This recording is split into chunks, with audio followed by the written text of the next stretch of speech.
नमस्कार दोस्तों, good morning. कैसे हैं आप सभी लोग। आज हम कॉन्स्टिट्यूशन का एक बहुत ही इम्पॉर्टेंट चैप्टर लेके चलेंगे जिसको हम लोग सिटीजनशिप नागरिकता के नाम से जानते हैं। सिटीजनशिप भारतीय संविधान के भाग 2 में दिया गया है और ये भारतीय संविधान के भाग 2 के पार्ट टू के आर्टिकल 5 से 11 तक में है। कौन सा चैप्टर हम लोग पढ़ेंगे आज? सिटीजन सिर्फ नागरिकता।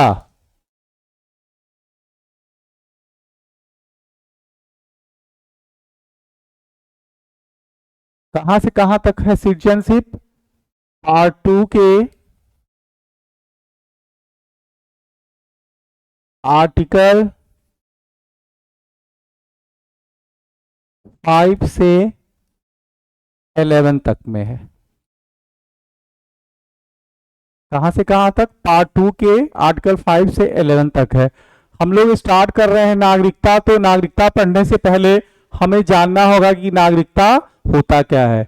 देखिए, सिटीजनशिप जब भी कोई व्यक्ति अपने देश या राज्य के नागरिकता को ग्रहण कर लेता है, अर्थात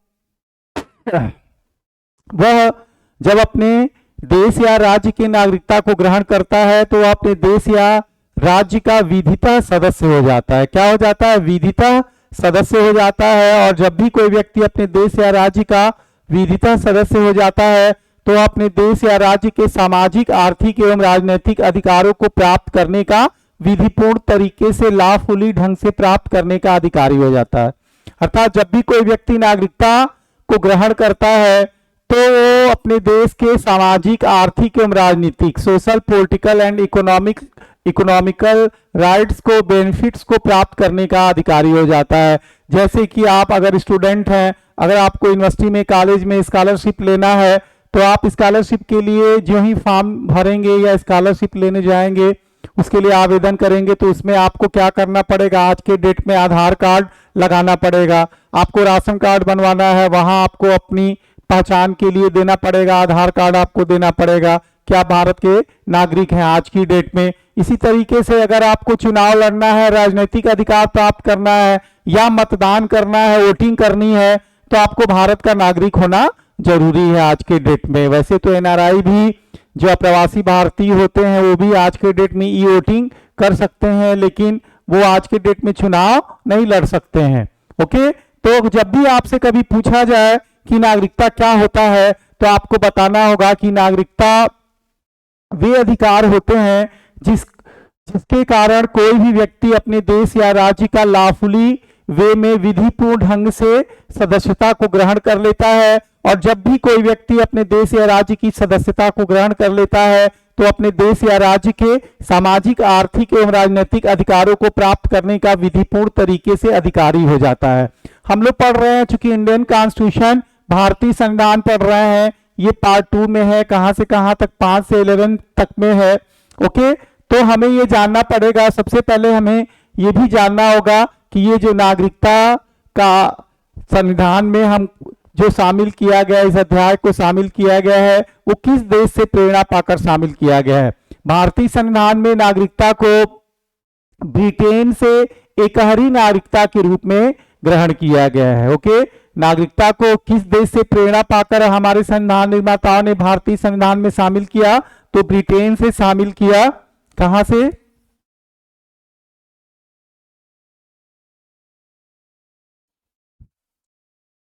एकहरी नागरिकता के रूप में। किस नागरिकता के रूप में?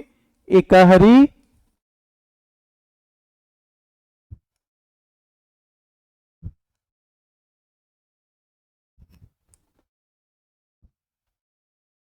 Single citizenship.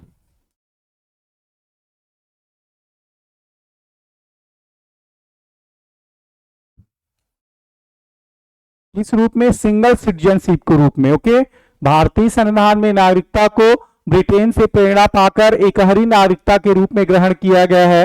अर्थात भारत में सिर्फ एकहरी नागरिकता है, एक ही नागरिकता है। यहाँ पर केंद्र की और राज्य की अलग अलग नागरिकता नहीं है। जैसे कि संयुक्त राज्य अमेरिका क्या है, 100% फेडरल कंट्री है, वहां पे संघात्मकता 100% लागू है, तो वहां पे केंद्र की नागरिकता अलग होती है और राज्यों की नागरिकता अलग होती है।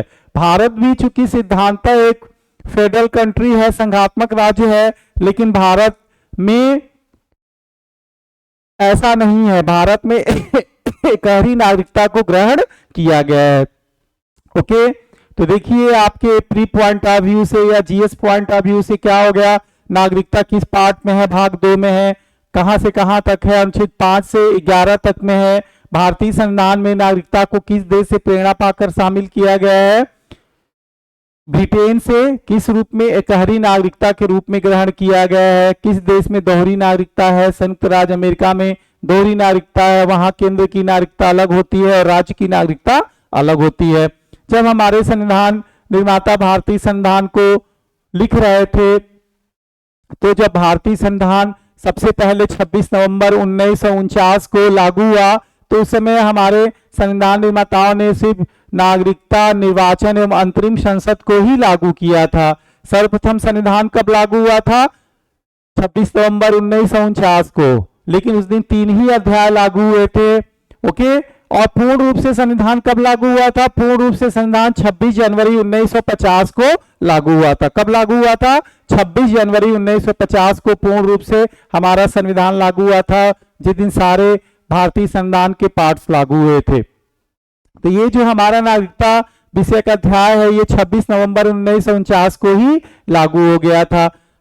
जब हमारे संविधान निर्माताओं ने भारतीय संविधान को लिखा, तो भारतीय संविधान में ये जो नागरिकता विषयक अनुच्छेदों को शामिल किया, विधियों को शामिल किया, तो उस समय के परिप्रेक्ष्य में शामिल किया जब भारत पाकिस्तान का विभाजन हो रहा था और देश हमारा आजाद हो रहा था। तो जब हमारा देश आजाद हो रहा था, तो उस समय समस्या क्या थी कि किनको किनको भारत का नागरिक माना जाएगा। इन्हीं सब विवादों के समाधान के लिए हमारे संविधान निर्माताओं ने भारतीय संविधान में अनुच्छेद 5 से 11 तक के अनुच्छेदों को शामिल किया है।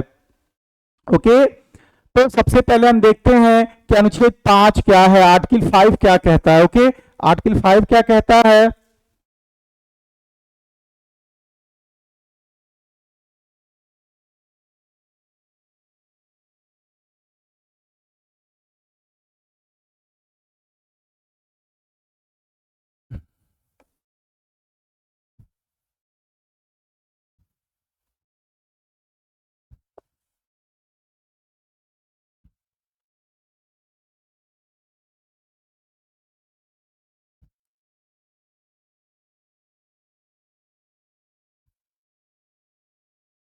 अनुच्छेद 5 क्या कहता है, आर्टिकल 5 क्या कहता है, इस संविधान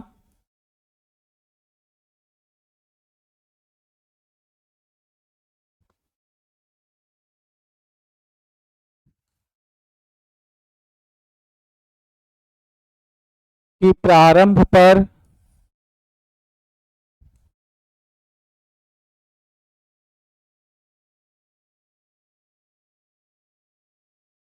नागरिकता का प्रदान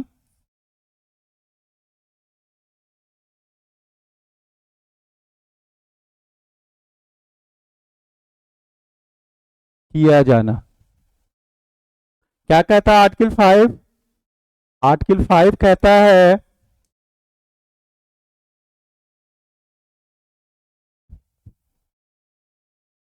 सिटीजनशिप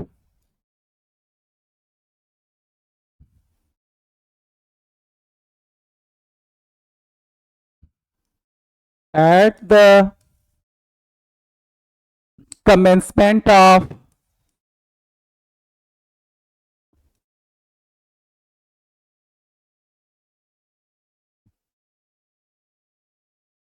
constitution।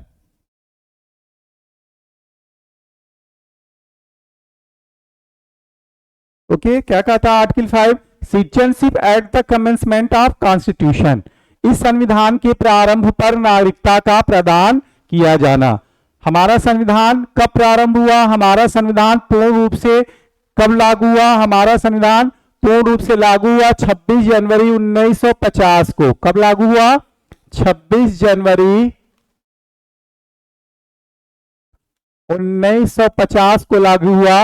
और 26 जनवरी 1950 को जब हमारा संविधान पूर्ण रूप से लागू हुआ तो उस समय किसको किसको भारतीय नागरिक माना गया? इसी समस्या के समाधान के लिए हमारे संविधान निर्माताओं ने अनुच्छेद 5 को लिखा।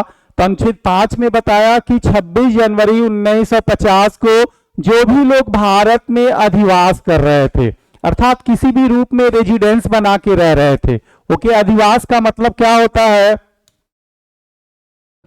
अधिवास का मतलब होता है कि किसी भी रूप में वो अगर रेजिडेंशियल थे, अधिवास बना के रह रहे थे, पहली शर्त क्या थी कि वो उस समय किसी भी रूप में भारत में अधिवास कर रहे थे। कब कर रहे थे? 26 जनवरी 1950 को जब हमारा संविधान लागू हुआ। और या तो उनका जन्म भारत में हुआ था या उनके माता पिता में से किसी एक का जन्म भारत में हुआ था, या वह इस संविधान के प्रारंभ से अर्थात 26 जनवरी 1950 के पहले से लगातार 5 वर्ष तक भारत में निवास कर रहे थे। अर्थात इन तीनों शर्तों में से किसी भी शर्त को अगर वो फॉलो कर रहे थे तो उन्हें भारत की नागरिकता प्रदान करने के संबंध में प्रावधान किया गया। किस अनुच्छेद में किया गया? अनुच्छेद 5 में। अनुच्छेद 5 क्या कहता है? इस संविधान के प्रारंभ पर नागरिकता का प्रदान किया जाना, citizenship at the commencement of constitution. अर्थात 26 जनवरी 1950 को जो भी लोग भारत में अधिवास कर रहे थे, किसी भी रूप में रेजिडेंस बना के रह रहे थे, और या तो उनका जन्म भारत में हुआ था या उनके माता पिता में से किसी एक का जन्म भारत में हुआ था, या वह इस संविधान के प्रारंभ से 5 वर्ष तक लगातार पहले से भारत में बने हुए थे, तो उन्हें भारत की नागरिकता प्रदान करने के संबंध में इस अनुच्छेद में प्रावधान किया गया। देखिए, बहुत ही इंपॉर्टेंट अनुच्छेद है अनुच्छेद 5। अर्थात जो भी शर्तें मैंने बताई कि या तो उनका जन्म हुआ हो या उनके माता पिता में से किसी एक का जन्म हुआ हो या इस संविधान के प्रारंभ से पहले लगातार 5 वर्ष तक भारत में निवास कर रहे हैं, अर्थात इन तीनों शर्तों में से कोई भी शर्त, सभी शर्त फॉलो होना जरूरी नहीं है, तीनों शर्तों में से अगर कोई भी शर्त वो फॉलो कर रहे थे और उस समय अधिवास कर रहे थे तो उन्हें नागरिकता प्रदान करने के संबंध में भारतीय संविधान के अनुच्छेद 5 में प्रावधान किया गया। तो आशा है कि have you clear what is saying the article 5। Article 5 क्या कहता है ये आपका क्लियर हो गया होगा।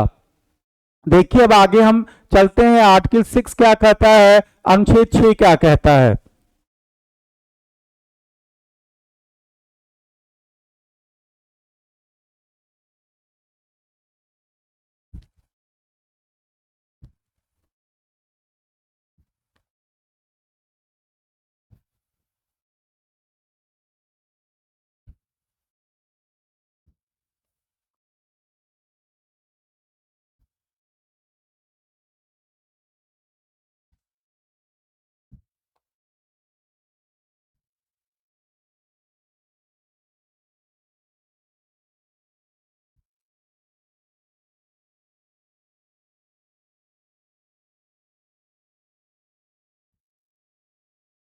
पाकिस्तान से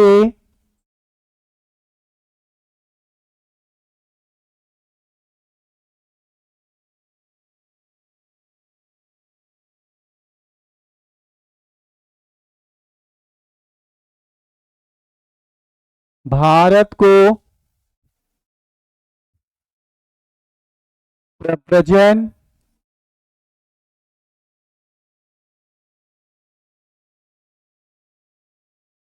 करने वाले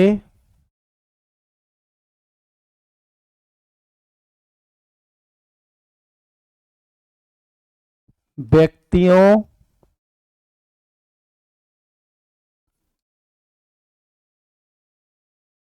के संबंध में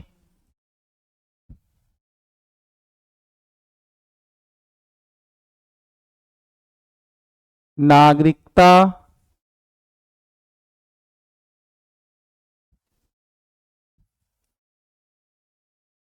विषयक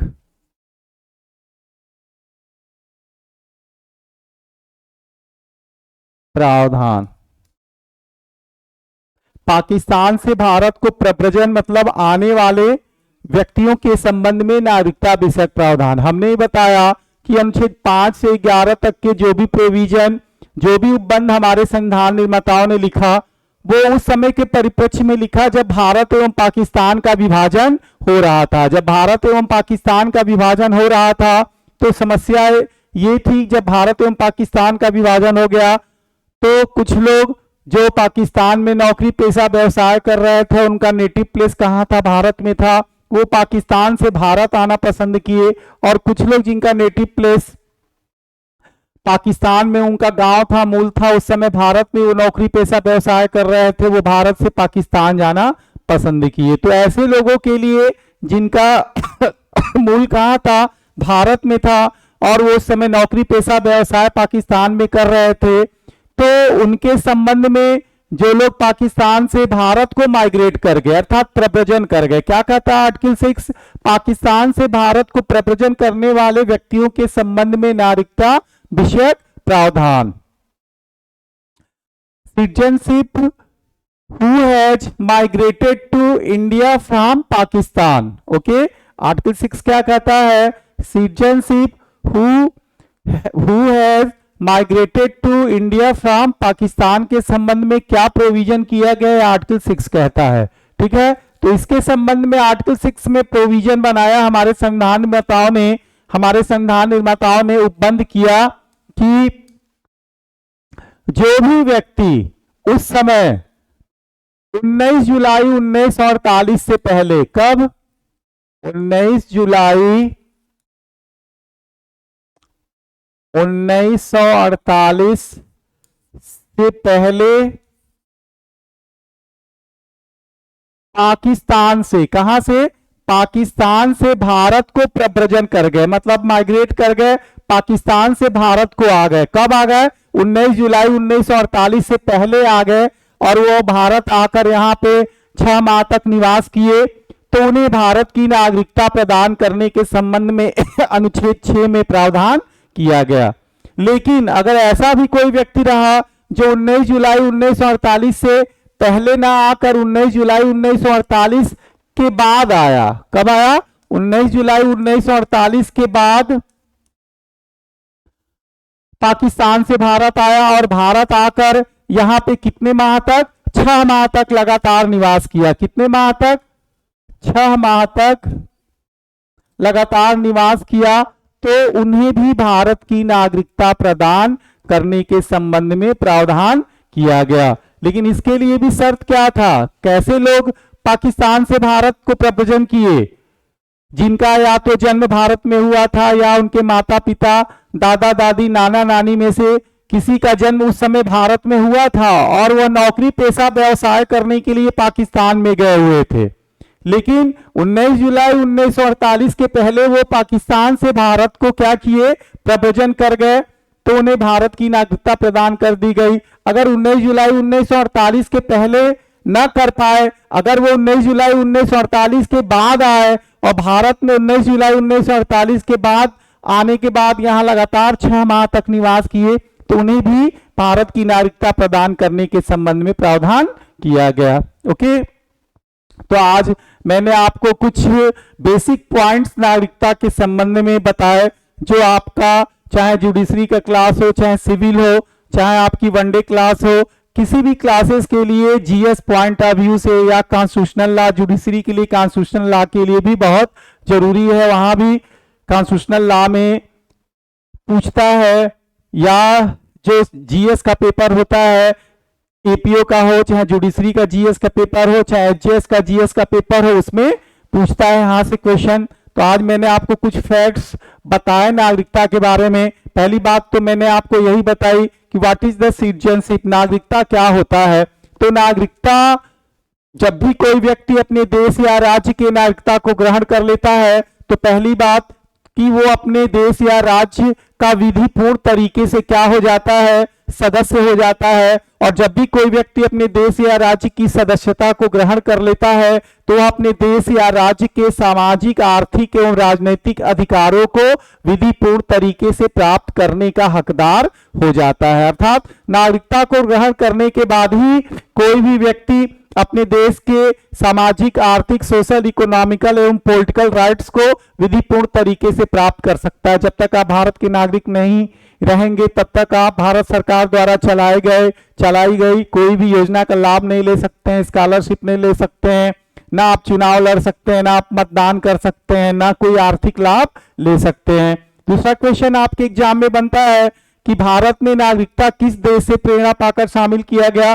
तो भारत में नागरिकता ब्रिटेन से प्रेरणा पाकर एकहरी नागरिकता के रूप में शामिल किया गया। किस रूप में? एकहरी नागरिकता के रूप में, अर्थात सिंगल सिटीजनशिप। भारत भी एक संघात्मक देश है, यहाँ पे केंद्र अपना राज्य चला रहा है, राज्य अपना राज्य चला रहा है। होना तो चाहिए कि केंद्र की नागरिकता अलग हो, राज्य की नागरिकता अलग हो, लेकिन भारत चूंकि पूर्ण रूप से संघात्मक नहीं है, भारत एक अर्ध संघीय देश है, कोसाई फेडरल कंट्री है, यहाँ पे संघात्मकता का भी लक्षण है और एकात्मकता का भी लक्षण है। तो भारत में एकात्मकता, यूनिटरी सिस्टम को फॉलो करते हुए ब्रिटेन से प्रेरणा पाकर एकहरी नागरिकता को ग्रहण किया गया है। एक क्वेश्चन यहां से और भी आपके एग्जाम में पूछता है कि किस देश में दोहरी नागरिकता है। तो संयुक्त राज्य अमेरिका में केंद्र की नागरिकता अलग होती है और राज्यों की नागरिकता अलग होती है। फिर मैंने आपको बताया भारतीय संविधान के किस भाग में सिटीजनशिप का प्रावधान है। भाग 2 में है। किस अनुच्छेद से किस अनुच्छेद तक है? अनुच्छेद 5 से 11 तक में है। ओके, फिर मैंने आपको बताया कि भारतीय संविधान के किस अनुच्छेद में यह प्रावधानित है कि संविधान के प्रारंभ पर नागरिकता किसको किसको प्रदान की जाएगी, अर्थात 26 जनवरी 1950 को किनको किनको भारत का नागरिक माना जाएगा। 26 जनवरी 1950 को और उसके बाद किनको किनको भारत का नागरिक माना जाएगा, इसके संबंध में किस अनुच्छेद में प्रावधान किया गया? अनुच्छेद 5 में प्रावधान किया गया है। क्या प्रावधान किया गया है कि 26 जनवरी 1950 या उसके बाद जो भी लोग भारत में अधिवास कर रहे हैं, किसी भी रूप में रेजिडेंस बना के, घर बना के रह रहे हैं, और 3 शर्तें हैं यहाँ पे। तीनों शर्तों में पहली शर्त क्या है? या तो उनका जन्म भारत में हुआ हो, या उनके माता पिता में से किसी एक का जन्म भारत में हुआ हो, या इस संविधान के प्रारंभ से ठीक पहले अर्थात 26 जनवरी 1950 से ठीक पहले लगातार 5 वर्ष तक वह भारत में निवास कर रहे हैं, तो उनको भारत की नागरिकता प्रदान करने के संबंध में प्रावधान अनुच्छेद 5 में किया गया है। फिर मैंने एक आर्टिकल पे चर्चा किया, अनुच्छेद 6 पे चर्चा किया। आज क्या अनुच्छेद 6 पे चर्चा किया? अनुच्छेद 6 में मैंने आपको बताया आर्टिकल 6 में कि जिस समय भारत पाकिस्तान का विभाजन हुआ उस समय विवाद ये था कि किनको किनको भारत का नागरिक माना जाए। जब भारत एवं पाकिस्तान का विभाजन हुआ तो कुछ लोग जिनका जन्म उस समय भारत में हुआ था, या उनके माता पिता, दादा दादी अर्थात पितामह पितामही, नाना नानी अर्थात मातामह मातामही, किसी का जन्म, किसी पूर्वज का जन्म अगर उस समय भारत में हुआ था, लेकिन वो नौकरी पेशा व्यवसाय करने के लिए उस समय पाकिस्तान में रह रहे थे, और जब विभाजन हुआ तो 19 जुलाई 1948 से पहले वो भारत अगर आ गए तो उनको भारत की नागरिकता प्रदान करने के संबंध में उपबंध अनुच्छेद 6 में किया गया। लेकिन अनुच्छेद 6 में एक बात और भी बता दी गई। क्या बताई गई? एक और भी प्रोविजन शामिल कर दिया गया कि अगर वो 19 जुलाई 1948 से पहले नहीं भारत आ पाए, लेकिन 19 जुलाई 1948 के बाद भारत आए और भारत में आकर लगातार 6 माह तक निवास किए, तो उनको भी भारत की नागरिकता प्रदान करने के संबंध में प्रावधान किया गया। तो अगर आपसे पूछता है कि भारतीय संविधान के किस अनुच्छेद में यह प्रावधानित है कि पाकिस्तान से भारत को प्रव्रजन करने वाले अर्थात माइग्रेट करने वाले आने वाले व्यक्तियों के संबंध में उपबंध किया गया है, तो किस अनुच्छेद में? अनुच्छेद 6। दूसरा क्वेश्चन पूछता है कि निम्नलिखित में से किस दिनांक के पहले आने वाले व्यक्तियों को जो पाकिस्तान से भारत आए उनको नागरिकता प्रदान करने के संबंध में प्रावधान किया गया? 19 जुलाई 1948 से पहले। लेकिन 19 जुलाई 1948 के बाद भी अगर आए और भारत में कितने माह तक निवास किए? 6 माह तक निवास किए, तो उनको भारत की नागरिकता प्रदान करने के संबंध में प्रावधान किया गया। चलिए आज बस इतना ही, ये कंटिन्यूटी जारी रहेगी। जल्दी से जल्दी आप एडमिशन लीजिए, जिसे भी एडमिशन लेना हो वो चैनल पे दिए हुए नंबर पे कांटेक्ट करें। और आपके कॉन्स्टिट्यूशन की क्लासेस अब रेगुलर चलेंगे, बहुत ही इंपॉर्टेंट क्लासेस चलेंगे और बहुत ही अच्छी अच्छी बातें, इंपॉर्टेंट बातें आपको बताई जाएंगी। चलिए फिर आपसे कल मुलाकात होगी, तब तक के लिए गुड बाय, थैंक्स, धन्यवाद।